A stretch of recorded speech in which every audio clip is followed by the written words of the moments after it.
Hello, students. Welcome to the English session. Today, we shall be dealing with the lesson The Ailing Planet by Nani Palkiwala.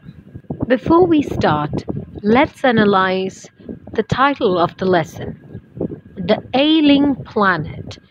Ailing means something that is sick or ill. So, the sick planet, which is none other than the Earth.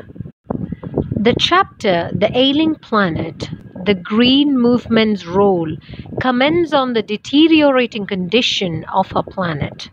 It speaks about the problems faced by our planet and the reasons for its poor condition and the changing view of the world for the planet.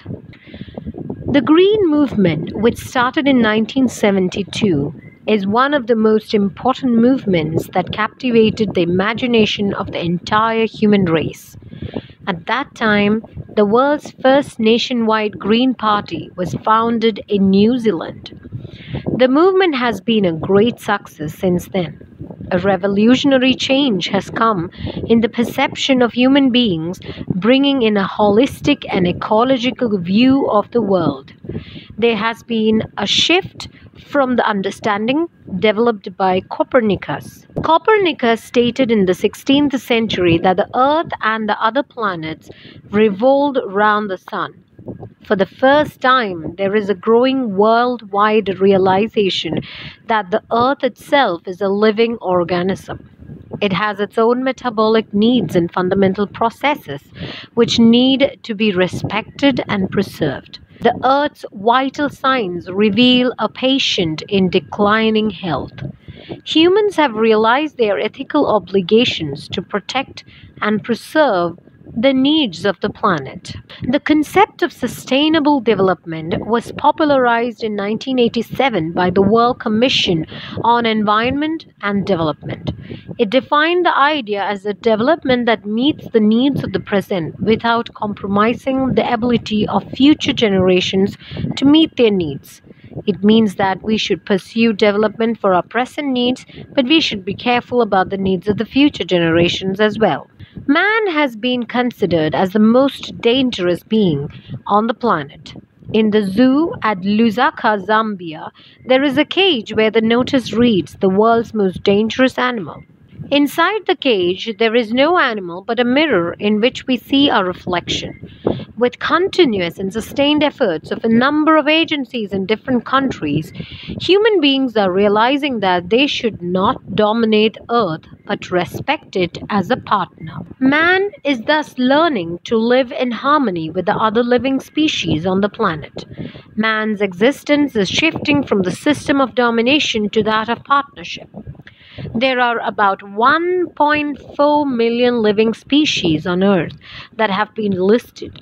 Biologists think that there are about 3 million to 100 million other living species that are still unknown. The Brundtland Commission was one of the first international commissions which dealt with the question of ecology and environment. An Indian, Mr. L.K. Jha, was a member of this commission. The first Brundtland report raised the question that whether we want to leave behind a scorched and a sick environment for our coming generations. Mr. Lester R. Brown, in his book, The Global Economic Prospect, points out that Earth's four major biological systems that are fisheries, forests, grasslands, and croplands. These four are the foundations of the global economic system.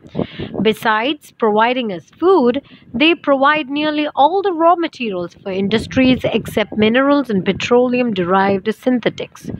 The demand of human beings on these systems is increasing to such an unsustainable extent that the productivity of these systems is being hampered.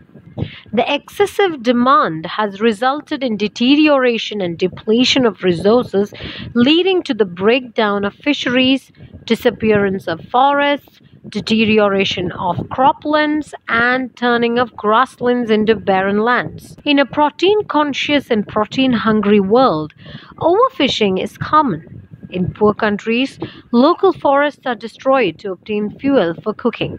The ancient inheritance of tropical forests is now eroding at the rate of 40 to 50 million acres per year.